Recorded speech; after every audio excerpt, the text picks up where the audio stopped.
પાટણ શહેરના ઐતિહાસિક બગવાડા દરવાજા પાસે જિલ્લા યુથ કોંગ્રેસ દ્વારા મોંઘવારીના મુદ્દે ઉગ્ર વિરોધ પ્રદર્શનનો કાર્યક્રમ યોજવામાં આવ્યો હતો. રાંધણ ગેસના ભાવમાં સતત થઈ રહેલા વધારા અને બજારમાં જોવા મળી રહેલી બાટલાની અછતને પગલે સામાન્ય જનતા પર પડતા આર્થિક બોજ સામે કોંગ્રેસના કાર્યકરો રસ્તા પર ઉતરી આવ્યા હતા. પ્રદર્શનકારીઓએ ભાજપ સરકાર વિરુદ્ધ સૂત્રોચ્ચાર કરી પોતાનો રોષ વ્યક્ત કર્યો હતો.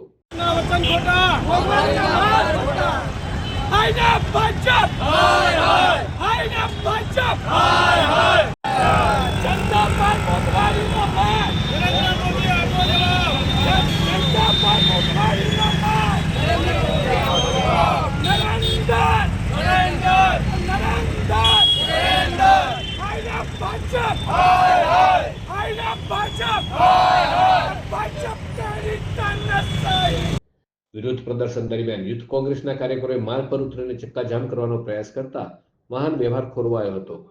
પરિસ્થિતિને અંકુશમાં લેવા માટે હાજર રહેલી પોલીસે દરમિયાનગીરી કરી હતી અને વિરોધ કરી રહેલા 8 જેટલા કોંગ્રેસના કાર્યકરોની અટકાયત કરી તેમને પોલીસ સ્ટેશન લઈ જવામાં આવ્યા હતા. આ કાર્યક્રમમાં પાટણ જિલ્લા યુથ કોંગ્રેસ પ્રમુખ કરણ પરમાર, પાટણ જિલ્લા યુથ પ્રભારી પ્રતાપસિંહ રાજપૂત અને પાટણ શહેર પ્રમુખ દીપક પટેલ સહિતના આગેવાનો અને કાર્યકરો મોટી સંખ્યામાં ઉપસ્થિત રહ્યા હતા.